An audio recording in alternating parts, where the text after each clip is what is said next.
আজকে আমরা উপবৃত্ত এই চ্যাপ্টারের দীর্ঘ এর প্রবলেমগুলোকে নিয়ে আলোচনা করব। দেখো, একটা কি বলেছে, দীর্ঘ 1, নিম্নলিখিত প্রত্যেকটি উপবৃত্তের কেন্দ্র, শীর্ষবিন্দু দুটি, অক্ষ দুটির সমীকরণ, অক্ষ দুটির দৈর্ঘ্য নিয়, উৎকেন্দ্রতা, নাভিলম্বের দৈর্ঘ্য, নাভি দুটির স্থানাঙ্ক, নিয়ামক দুটির সমীকরণ নির্ণয় করো। ঠিক আছে, তার মানে এগুলোর ক্ষেত্রে প্রত্যেকটা সমীকরণকে আগে আদর্শ আকারে লিখতে হবে, তারপর তার এ বি, তাহলে আদর্শ আকারে লিখলে এ মান জানতে পারবে, বি এর মান জানতে পারবে, তার পরাক্ষ কোন অক্ষ বরাবর আছে, উপাক্ষ কোন অক্ষ বরাবর আছে, বা কোন অক্ষের সমান্তরাল, এটা জানতে পারবে। সেই অনুযায়ী তার বিভিন্ন রকম ফর্মুলা আছে, সেগুলো ইউজ করলে তোমরা তার এই সমস্ত পয়েন্টগুলো বের করতে পারবে। ঠিক আছে, এগুলো আমরা সূত্রে লিখিয়ে দেওয়া আছে, আর করে দিচ্ছি না। তাছাড়া উদাহরণ আছে, ওখানে দেখে নেবে কীভাবে করতে হয়, তাহলেই পারবে। ঠিক আছে, তো এরপর দুইয়েরটা দেখো, দুইয়েরটা করাচ্ছি না। একটা উপবৃত্ত দেওয়া আছে, তার উৎকেন্দ্রতা, নাভিলম্বের দৈর্ঘ্য, কেন্দ্র নির্ণয় করো, একই ব্যাপার। তিনের দাগে কি বলেছে তোমরা নিজেরাই করে নেবে। চারেরটা দেখো, চার থেকে আমি শুরু করছি। ঠিক আছে,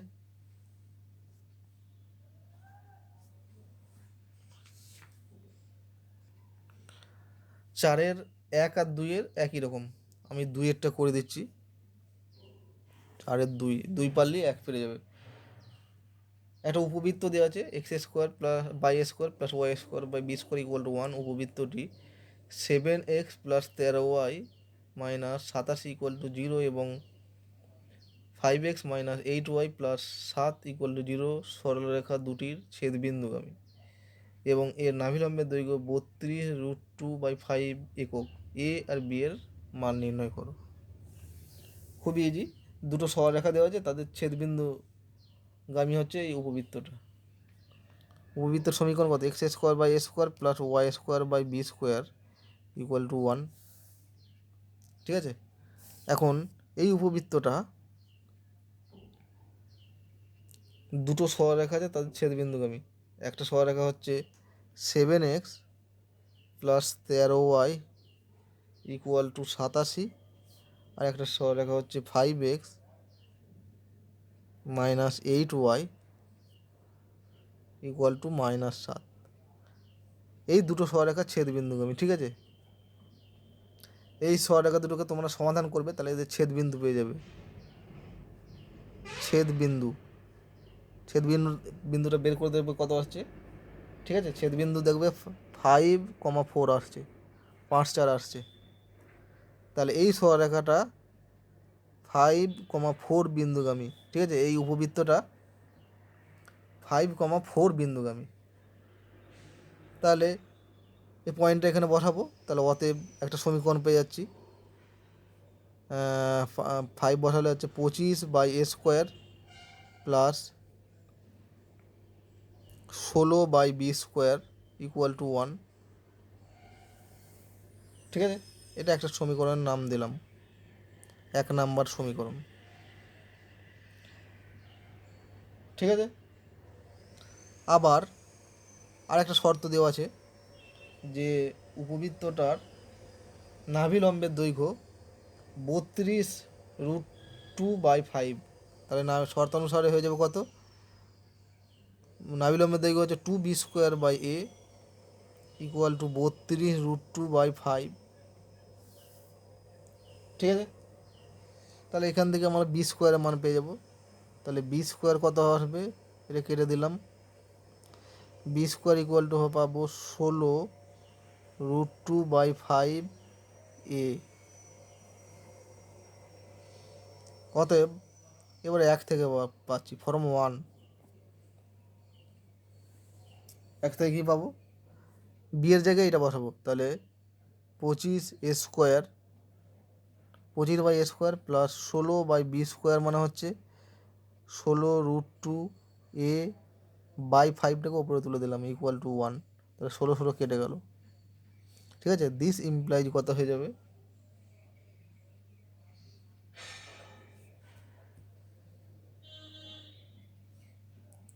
এটাকে আমরা সমাধান করব, এটা একটা দ্বিঘাত সমীকরণ, ঠিক আছে। তাহলে এটাকে আমরা সমাধান করলে এর মান পাবো 5√2 পাবো, দেখবে এর দুটো মান হবে, তার মধ্যে 5√2টাকে নেবো, ঠিক আছে। আর আরেকটা এর মান হবে নেগেটিভ, নেগেটিভটা ক্যান্সেল, কারণ এর মান নেগেটিভ হতে পারে না, এটা হচ্ছে অর্ধ পরাক্ষ, তো এ আর বি এর মান সর্বদা পজিটিভ এখানে, ঠিক আছে। তাহলে এর মান আসবে 5√2। তাহলে অতএব বি স্কোয়ার কত পাবো, 16√2/5 ইন্টু 5√2, তার মানে হলো 32। তাহলে অতএব বি ইকুয়াল টু ±4√2 হয়, ঠিক আছে। তার মধ্যে পজিটিভটাকে নেবো, নেগেটিভও নেবো না এটাকে, ঠিক আছে। এটাও দুটো মান আসবে বি এর, ±4√2, তার মধ্যে 4√2টাকে নেবো শুধু। তাহলে এ আর বি এর মান পেয়ে গেলাম।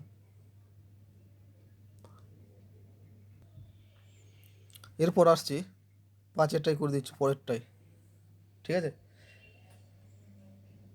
একটি উপবৃত্তের উৎকেন্দ্রতা 2/3 এবং কেন্দ্র ও শীর্ষের স্থানাঙ্ক যথাক্রমে -2, -2 ও -2, 4 উপবৃত্তটির সমীকরণ নির্ণয় করতে হবে, ঠিক আছে। তাহলে এখানে দেখো একটা জিনিস লক্ষ্য করো যে এর কেন্দ্র আর শীর্ষ, প্রথমত কেন্দ্র আর শীর্ষ একই লাইন বরাবর হয়। কেন্দ্র আর শীর্ষটা কোথায় থাকে না, তার পরাক্ষের ওপর থাকে, ঠিক আছে। তাহলে এখন দেখো দেখো কেন্দ্র আর শীর্ষের যে ভুজটা দেওয়া আছে কিন্তু একই, এর ভুজ -2, কেন্দ্রের ভুজ -2 আর শীর্ষের ভুজও -2।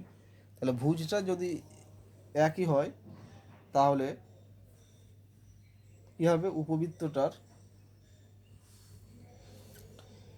পরাক্ষটা কী হবে, উপবৃত্তটার পরাক্ষটা ওয়াই অক্ষের সমান্তরাল হয়ে যাবে, ঠিক আছে। তাহলে প্রথমে এটা লিখবে, যেহেতু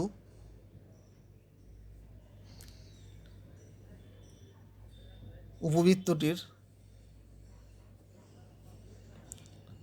কেন্দ্র ও শীর্ষের ভুজ সমান, অতএব উপবৃত্তটি ওয়াই অক্ষের সমান্তরাল। উপবৃত্তটির পরাক্ষটা, উপবৃত্তটির পরাক্ষ ওয়াই অক্ষের সমান্তরাল হবে, ঠিক আছে। যদি কোটিগুলো সমান হতো তাহলে তার পরাক্ষটা এক্স অক্ষের সমান্তরাল হতো। তাহলে চিত্রের সাহায্যে কীভাবে হবে, দেখো এটা এক্স অক্ষ, এটা ওয়াই অক্ষ,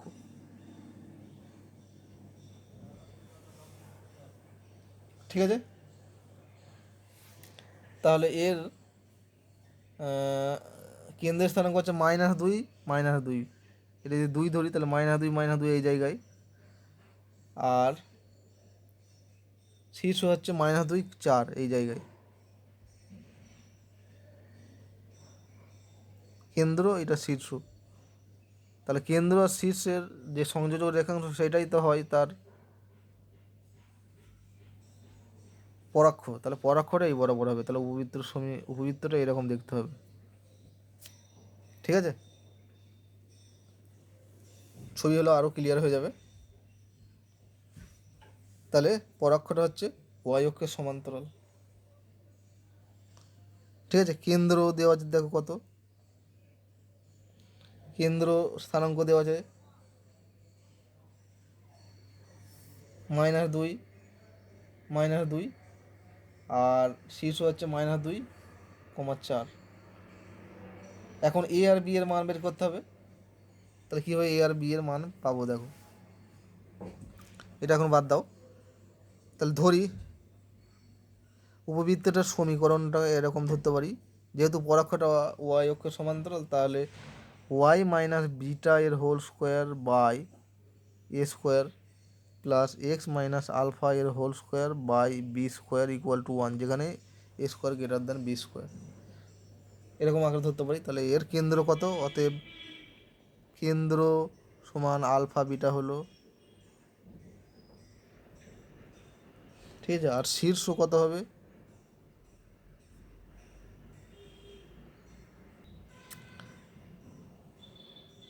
দুটো শীর্ষ আছে, তার মধ্যে একটা শীর্ষ হচ্ছে, একটি শীর্ষ লেখো আলফা কমা বিটা প্লাস এ, ঠিক আছে। আর একটা হচ্ছে আলফা কমা বিটা মাইনাস এ, ঠিক আছে। তাহলে শর্তানুসারে কেন্দ্র হচ্ছে আলফা বিটা, আর ওখানে দেওয়া আছে -2 -2, এবং শীর্ষ দেওয়া আছে -2 4, তাহলে alpha comma beta plus a equal to হয়ে যাবে -2, 4, ঠিক আছে। তাহলে অতএব এখান থেকে বলতে পারি আলফা সমান -2, বিটা সমান -2, আর এখান থেকে আলফা সমান -2 পাচ্ছি, আর বিটা প্লাস এ পাচ্ছি কত, 4। তাহলে this implies A equal to 4 minus beta, তার মানে হচ্ছে 4 মাইনাস -2, তার মানে হচ্ছে 6, ঠিক আছে, 6। এখন যদি শীর্ষ আরেকটা শীর্ষ যদি ধরা হয়, সেই শীর্ষটা পাবো কত, আলফা কমা বিটা মাইনাস এ। তাহলে এই শীর্ষ বিন্দুটাকে যদি এর সঙ্গে যদি সমান করা হয় -2, 4, তাহলে ওখানে এর মানটা কিন্তু নেগেটিভ আসবে, সেই জন্য ওইটা নেওয়া যাবে না, ঠিক আছে। তাহলে এর মান পেলাম, এখন বি এর মান পেতে হবে। বি এর মান কী করে পাবো, আবার এইটা দেওয়া আছে দেখো, ই স্কোয়ারের মান দেওয়া আছে। ই স্কোয়ার মানে কত, ই মানে হচ্ছে 2/3 দেওয়া আছে, তাহলে এটা 4/9। তাহলে দিস সিম্পলি ই স্কোয়ার মানে হচ্ছে 1 minus B square by A square equal to 4/9। তাহলে this implies B square by A square কত হয়ে যাবে, 1 মাইনাস 4/9 মানে 5/9। দিস ইমপ্লাইজ, ঠিক আছে। এখানে কার পেয়েছি, এর মান, তাহলে বি স্কোয়ার আর এর মান কত, এ মানে 6, আর এ স্কোয়ার মানে হচ্ছে 6 স্কোয়ার মানে হচ্ছে 36 ইকুয়াল টু 5/9। তাহলে 4/9 36, তাহলে বি স্কোয়ার ইকুয়াল টু পাবো 20, ঠিক আছে। তাহলে অতএব সমীকরণটা পেয়ে গেলাম। সমীকরণ কত হবে, সমীকরণ পেতে গেলে কী করতে হবে দেখো, প্রথমত পরাক্ষটা কোন অক্ষ বরাবর জানতে হবে, ঠিক আছে, বা উপাক্ষটা জানলেও হবে, উপাক্ষটা জানলে আমরা পরাক্ষটা পেয়ে যাব, একটা শর্ত। আর দ্বিতীয়ত কেন্দ্রের স্থানাঙ্কটা জানতে হবে, আর তৃতীয়ত হচ্ছে এ আর বি এর মান জানতে হবে, এ মানে পরাক্ষ আর উপাক্ষের দৈর্ঘ্যগুলো। এখন সবই জানা হয়ে গেছে দেখো, ঠিক আছে। পরাক্ষটা ওয়াই অক্ষ বরাবর, ওয়াই অক্ষ সমান্তরাল জানি, এ এর মান পেলাম, বি এর মান পেলাম, আর কেন্দ্র তো আলফা বিটার মান দেওয়া আছে, তাহলে তার সমীকরণটা হয়ে যাবে, সমীকরণটা কত এইরকম আকার আছে, ওয়াই মাইনাস বিটা মানে হচ্ছে -2 মানে ওয়াই প্লাস 2 এর whole square by A square, A square মানে হচ্ছে 36 প্লাস এক্স মাইনাস -2 মানে এক্স প্লাস 2 এর whole square by B square মানে হচ্ছে 20 ইকুয়াল টু 1, ঠিক আছে। এটাই হচ্ছে উপবৃত্তটার সমীকরণ, নির্ণয় সমীকরণ। এরপরে আমরা চলে আসবো 6-এর 1-এরটাই, ঠিক আছে। এটা একটা আলাদা টাইপের প্রবলেম। কি বলেছে, একটি উপবৃত্তের শীর্ষ দুটির স্থানাঙ্ক -1,2 ও 9,2 এবং তার উৎকেন্দ্রতা 4,5, উপবৃত্তটির সমীকরণ নির্ণয় করো। তাহলে দেখো শীর্ষ বিন্দুগুলো কোথা থাকে, পরাক্ষের ওপর, আবার শীর্ষ বিন্দুগুলোর কোটিটা এক্ষেত্রে সমান, ঠিক আছে। কোটিটা যেহেতু সমান, তাহলে ভুজগুলো যেহেতু শীর্ষবিন্দুগুলোর কোটিটা সমান, তাহলে পরাক্ষটা কী হয়ে যাবে, এক্স অক্ষের সমান্তরাল হয়ে যাবে। সেটা লিখবে, প্রথমত লিখবে যেহেতু শীর্ষ বিন্দু দুটির কোটি সমান, তাহলে অতএব উপবৃত্তটির পরাক্ষ এক্স অক্ষের সমান্তরাল। একটা শর্ত পেলাম, ঠিক আছে। এবার কি জানতে হবে, কেন্দ্র স্থানাঙ্ক জানতে হবে, আর এ আর বি এর মান জানতে পারলেই আমরা তার সমীকরণ পেয়ে যাব। তাহলে ধরি উপবৃত্তটার সমীকরণ এরকম আছে, ধরি উপবৃত্তটার সমীকরণ, আমি অত লিখছি না, ঠিক আছে। পরক্ষ হচ্ছে এক্স অক্ষের সমান্তরাল হলে তার সমীকরণ হচ্ছে এক্স মাইনাস আলফা এর whole square by A square plus Y minus beta এর whole square by B square equal to 1, যেখানে A square greater than B square, ঠিক আছে। তাহলে শীর্ষ কত হয়ে যাবে? তাহলে শীর্ষ দুটো পাবো, একটা হচ্ছে আলফা প্লাস এ কমা বিটা এবং একটা পাবো আলফা মাইনাস এ কমা বিটা, ঠিক আছে। এটা পেলাম। আর বইতে শীর্ষ বিন্দু দুটির স্থানাঙ্ক দেওয়া আছে, তাহলে অতএব আলফা প্লাস এ কমা বিটা, ঠিক আছে। এইটা ইকুয়াল টু পেয়ে যাবো, একটা শীর্ষবিন্দুর সঙ্গে সমান করে দিই, সেটা হচ্ছে 9, 2। আর এই শীর্ষবিন্দু হচ্ছে আলফা মাইনাস এ কমা বিটা একটা দেওয়া আছে, সেটা হচ্ছে -1, ঠিক আছে, -1, 2। এটা কেন লিখলাম? এখন এই শীর্ষবিন্দুটার সঙ্গে এইটার সঙ্গে সমান কেন করলাম না? দেখো, এখন এটা যেহেতু পজিটিভ, তাহলে আলফা প্লাস এ বড় না আলফা মাইনাস এ বড়? নিশ্চয়ই আলফা প্লাস এ বড়, সেই জন্য আলফা প্লাস এ, এই যেখানে 9 আছে সেটা আগে লিখলাম, ঠিক আছে। এখন আলফা প্লাস এ কমা বিটা যদি এইটা লিখি, তাহলে এখানে কিন্তু এর মানটা নেগেটিভ বার হবে, কিন্তু যেটা গ্রাহ্য হবে না, সেই জন্য এইটা সমান এইটা লিখবো আর এইটা সমান এইটা লিখবো। তাহলে এখান থেকে আমরা কি পাচ্ছি? বিটার মান বলতে পারছি, অতএব বিটা, এখানে বিটা সমান 2, ঠিক আছে। আর আলফা প্লাস এ সমান হচ্ছে কত? 9। আর এখান থেকে পাচ্ছি আলফা মাইনাস এ সমান হচ্ছে -1, ঠিক আছে। তাহলে এই দুটো যদি যোগ করি, তাহলে অতএব এই দুটো যদি যোগ করি 2 আলফা ইকুয়াল টু 8 পাবো, তার মানে আলফা ইকুয়াল টু পাবো 4, ঠিক আছে। আলফা ইকুয়াল টু 4 পেলে অতএব বিটার মান পেয়ে যাব, না বিটার মান তো পেয়ে গেছি, এর মান পেয়ে যাব। অতএব এর মান এখানে কত পাবো দেখো, আলফা ইকুয়াল টু যদি 4 বসাই, এখানে 4 বসালাম, তাহলে এর মান 9 - 4 মানে হচ্ছে 5 পেলাম, ঠিক আছে, পেলাম। এবার বি এর মান কী করে পাবো?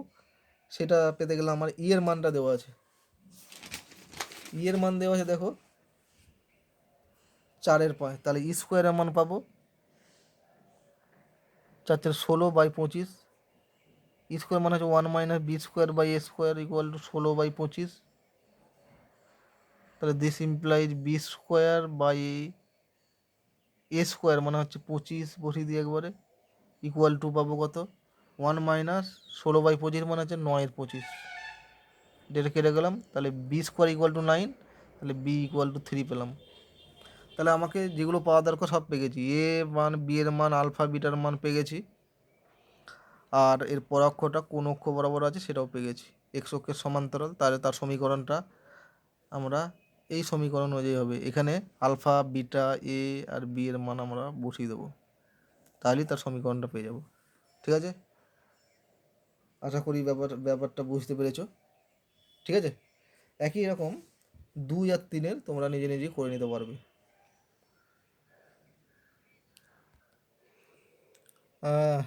এরপর দেখো 7-এরটা, x²/6 plus y²/2 equal to 1। উপবৃত্তের ওপর অবস্থিত কোনো বিন্দুর কেন্দ্র থেকে দূরত্ব 2 একক হলে ওই বিন্দুর উৎকেন্দ্রিক কোণ নির্ণয় করো। তাহলে মনে করো ওই বিন্দুর উৎকেন্দ্রিক কোণ, যে কোনো একটা বিন্দু পি, তার উৎকেন্দ্রিক কোণ হচ্ছে থিটা, তার ওই বিন্দুর স্থানাঙ্ক ধরা যায় এ কস থিটা, মানে হচ্ছে এ মানে এখানে কত, এটা হচ্ছে এ স্কোয়ার, এটা হচ্ছে বি স্কোয়ার, ঠিক আছে। তাহলে এ মানে হচ্ছে √6 কস থিটা, পি বিন্দুর স্থানাঙ্ক এরকম আকারে ধরা যায়। আর বি মানে হচ্ছে √2 সাইন থিটা, যেখানে থিটাটা হচ্ছে উৎকেন্দ্রিক কোণ ওই বিন্দুর। তাহলে শর্তানুসারে দেখো কি বলেছে, শর্তানুসারে ওই বিন্দু থেকে ওই কেন্দ্রের দূরত্ব, তার কেন্দ্রের দূরত্ব 2 একক, তাহলে এর কেন্দ্র স্থানাঙ্ক কত, 0 0। তাহলে শর্তানুসারে এই বিন্দু থেকে 0 0 বিন্দুর দূরত্ব হচ্ছে 2 একক, তার মানে তার √6 cos θ মাইনাস 0 এর whole square plus √6 cos θ minus 0 এর whole square plus √2 sin θ minus 0 এর হোল স্কোয়ার, এটা দেওয়া আছে 2। ঠিক আছে, তাহলে থিটার মানগুলো বের করতে হবে। উৎকেন্দ্রিক কোণ কত নির্ণয় করতে বলেছে, তাহলে এখান থেকে থিটার মান বের করে নিতে পারবে। ঠিক আছে, বড় করে দেবে, তাহলে বড় করলে হয়ে যাবে 6 cos square θ plus 2 sin square θ equal to 4। তাহলে এখান থেকে থিটার মানগুলো তোমরা পাবে। থিটার মান দেবে, 4টে মান পাবে, একটা π/4, একটা হচ্ছে 3π/4, একটা হচ্ছে 5π/4, একটা হচ্ছে 7π/4। থিটার 4টে মান পাবে। ঠিক আছে, এরপর আটেরটা তোমরা নিজেরাই করবে, আমি 9টা করে দিচ্ছি। 9টা কি বলেছে দেখো, দেখাও যে উপবৃত্তের সহায়ক বৃত্তের যে দ্বিগুণকোটি নাভিগামী তা উপবৃত্তের উপাক্ষের দৈর্ঘ্যের সমান। ঠিক আছে, চিত্রটা আঁকি দেখো,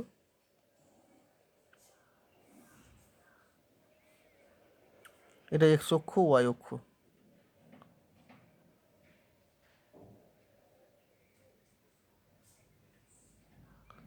এটা হচ্ছে সহায়ক বৃত্ত উপবৃত্তটার, কোন উপবৃত্তটার, এই উপবৃত্তটার।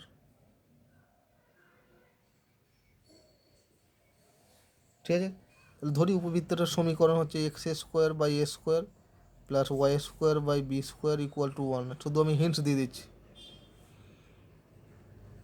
ঠিক আছে, তাহলে এর সহায়ক বৃত্ত কত হয়ে যাবে, x² plus y² equal to a² হয়ে যাবে। বলেছে এর সহায়ক বৃত্তের যে দ্বিগুণকোটি নাভিগামী তা উপবৃত্তের উপাক্ষের দৈর্ঘ্যের সমান। তাহলে মনে করো এর ওপর যে কোনো একটা দ্বিগুণকোটি হচ্ছে PQ, এটা একটা দ্বিগুণকোটি, এইটা এই উপবৃত্তের নাভিগামী, তার মানে এটা যদি নাভি হয়, এর স্থানাঙ্ক S। ঠিক আছে, S দ্বারা সূচিত করা হলো, যার স্থানাঙ্ক হচ্ছে এখানে নাভি স্থানাঙ্ক হবে AE, 0। তার মানে PQ এর ওপর S বিন্দুটা আছে, এই শর্তটা দেওয়া আছে। তাহলে আমায় দেখাতে কি হবে, তাহলে দেখাতে হবে যে এই দ্বিগুণকোটিটা মানে PQটা এই উপবৃত্তের উপাক্ষের দৈর্ঘ্যের সমান, তার মানে PQ লেন্থটা দেখাতে হবে 2B। ঠিক আছে, এটা দেখাতে হবে আমাকে, পাশে লিখে রেখে দিলাম। তাহলে দেখো পি বিন্দুর স্থানাঙ্ক কত ধরা যায়, পি বিন্দুর ভুজটা আমি পেয়ে গেছি, এস বিন্দুর ভুজ আর পি বিন্দুর ভুজ একই হবে, তাহলে পি বিন্দুর ভুজ AE, আর কোটিটা ধরো কে। ঠিক আছে, তাহলে পি বিন্দুটা কার ওপর আছে, সহায়ক বৃত্তের ওপর আছে, তার মানে এই সমীকরণটাকে সিদ্ধ করবে, AE, কে দ্বারা সিদ্ধ হবে। তাহলে অতএব কে এখানে যদি বসাই, তাহলে এখানে কত হয়ে যাবে, A² plus k² equal to A²। তাহলে this implies k² equal to A² common নিলে 1 - e², আর 1 - A² ইন্টু 1 - e² মানে B² হয় উপবৃত্তের ক্ষেত্রে। তাহলে দিস ইমপ্লাইজ কে পেয়ে গেলাম প্লাস মাইনাস বি, তাহলে অতএব পি বিন্দুর স্থানাঙ্ক পেয়ে গেলাম এই কে মানে হচ্ছে বি, ওপরেরটা পজিটিভ বলে হচ্ছে +B নিলাম, আর কিউ বিন্দু নিচের দিকে আছে, এর স্থানাঙ্ক হয়ে যাবে AE, মাইনাস বি মানে হচ্ছে মাইনাস কে, তার মানে ই মানে হচ্ছে মাইনাস বি। ঠিক আছে, কে এর মান দুটো, একটা পজিটিভ একটা নেগেটিভ, মাইনাস বিটা নেগেটিভ মানে নিচের দিকে। তাহলে কিউ বিন্দু স্থানাঙ্ক, পি বিন্দু স্থানাঙ্ক, তাহলে অতএব দুটো বিন্দু যেই স্থানাঙ্ক পেয়ে গেছি, তাহলে পি কিউ লেন্থটা পেয়ে যাব, পি কিউ এর মধ্যে দূরত্ব হয়ে গেল 2b হয়ে যাবে। ঠিক আছে, এটাই দেখাতে বলেছে, প্রুভড। এই দ্বিগুণ কোটি মানে পি কিউ এর দৈর্ঘ্য এই উপবৃত্তের উপাক্ষের দৈর্ঘ্যের সমান। এরপর দেখো 11 কি বলেছে, X square by A square plus Y square by B square equal to 1 উপবৃত্তের ওপর পি ও কিউ বিন্দুর উৎকেন্দ্রিক কোণ যথাক্রমে আলফা প্লাস বিটা ও আলফা মাইনাস বিটা হলে পি কিউ জয়ের সমীকরণ হচ্ছে X by A cos alpha plus Y by B sine alpha equal to cos beta. ঠিক আছে, এই 11 যে প্রবলেমটা আছে এইটা সেম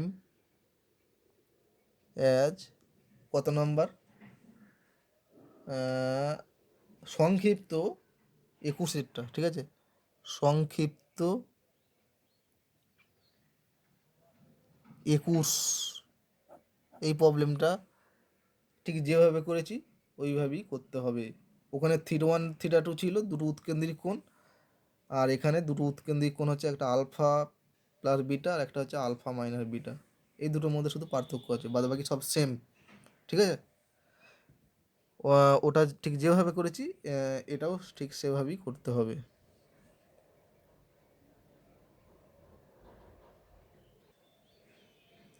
এরপর দেখো 12টা কি বলেছে, বলেছে কোনো উপবৃত্তের নাভিগামী জ্যায়ের প্রান্ত বিন্দু দুটির উৎকেন্দ্রিক কোণ যথাক্রমে থিটা কমা ফাই হলে দেখাও যে plus minus E cos theta plus phi by two equal to cos theta minus phi by two. চিত্রটা আঁকি, এটা হচ্ছে উপবৃত্ত, এটা ধরো নাভি এস, যার স্থানাঙ্ক হচ্ছে এই কমা 0।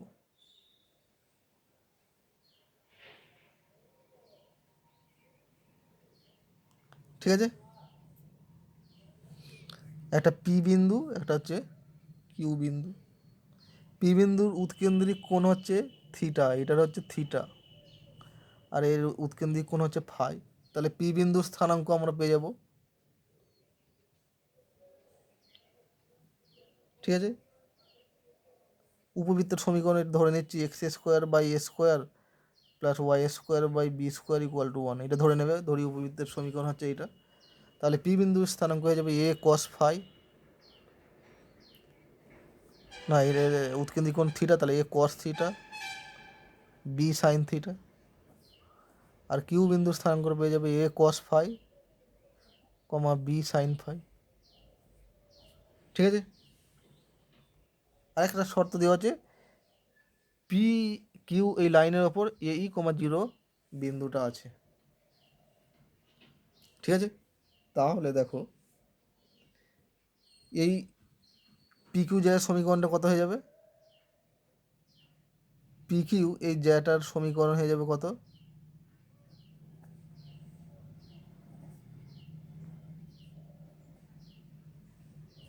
ফর্মুলা জানি, Y minus B sine theta by X minus এ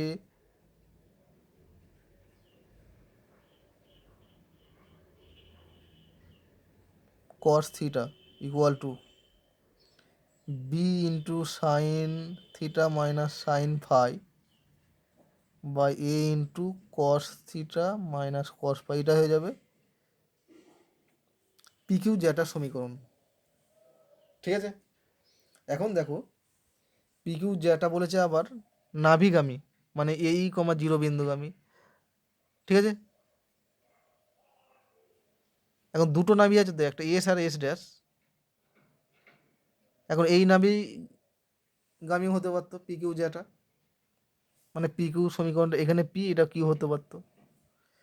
এই পি কিউ জ্যাটা হয় এস বিন্দুগামী অথবা এস ড্যাশ বিন্দুগামী, যে কোনো একটা নাবিগামী হতে পারে। তার মানে অ্যাকচুয়ালি পি কিউ জ্যাটা কোন বিন্দুগামী হবে? এই জ্যাটা এস বিন্দুগামী হলো ই কমা জিরো, আর এস ড্যাশ বিন্দুগামী হলে মাইনাস এই কমা জিরো। তার মানে অ্যাকচুয়ালি প্লাস মাইনাস এই কমা জিরো বিন্দুগামী। ঠিক আছে, পি কিউ জ্যাটা, পি কিউ জ্যাটা কি? প্লাস মাইনাস এই কমা জিরো বিন্দুগামী। তার মানে এই বিন্দুটা এই সমীকরণে বসাবো, তাহলে অতএব ওয়াইয়ের জায়গায় বসাবো zero minus B sine theta by X মানে হচ্ছে প্লাস মাইনাস এই minus A cos theta equal to B by A. এটা sine C minus sine D, এখানে কস সি মাইনাস কস ডিতে ভাঙবো, তাহলে two sine theta minus five by two into cos theta plus five by two, আর এটা হয়ে যাবে two sine theta plus five by two cos, sorry দুটি সাইন হবে এক্ষেত্রে, into sine five minus theta by two. এটা কেটে গেল, দিস ইকুয়াল টু, এটা লিখতে পারি, দেখো এখানে sine theta minus five by two, এখানে আছে sine five minus theta by two. এই দুটো কাটলে একটা মাইনাস হবে শুধু, তাহলে মাইনাস বি বাই এ, ঠিক আছে, cos theta plus five by two by sine theta plus five by two. This implies, এবার এখান থেকে এই বি এর সঙ্গে এই বি কেটে দিলাম, আর এখানে এ কমন নিয়ে নিলে দুটোই কেটে যাবে, কিন্তু এর সঙ্গে এ কমন নিয়ে নেবো, তাহলে plus minus E minus cos theta হয়ে যাবে, তাহলে এর সঙ্গে কেটে দিলে এটা হয়ে যাবে। তার মানে অ্যাকচুয়ালি কত হলো দেখো, এই মাইনাসের সঙ্গে এই মাইনাস ক্যান্সেল করে দিচ্ছি, তাহলে sine theta by plus minus E minus cos theta equal to হয়ে যাচ্ছে কত, cos theta plus five by two by sine theta plus five by two.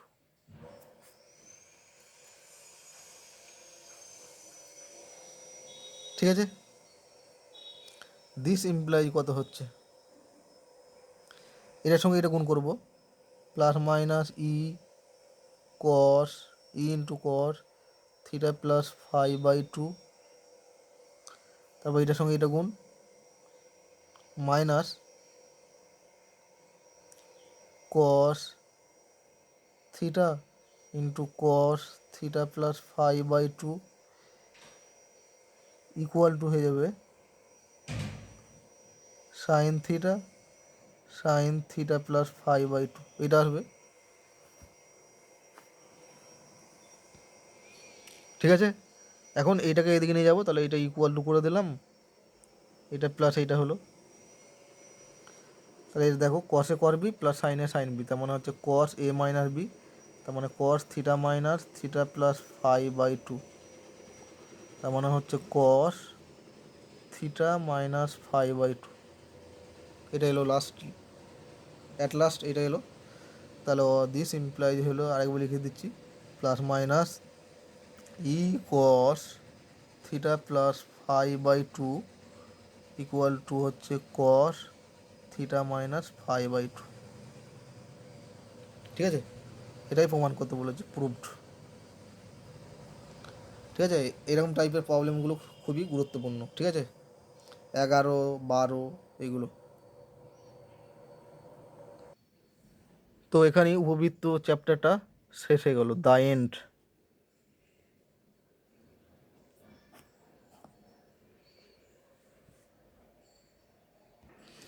বাদ বাকি যেগুলো দেওয়া আছে তোমরা চেষ্টা করবে নিজে নিজে করার। ঠিক আছে, তাছাড়া তোমরা উদাহরণগুলো দেখতে পারো, উদাহরণ দেখলেই কিন্তু কীভাবে ভাষাগুলো লিখতে হবে সেগুলো তোমরা ক্লিয়ারভাবে বুঝতে পারবে।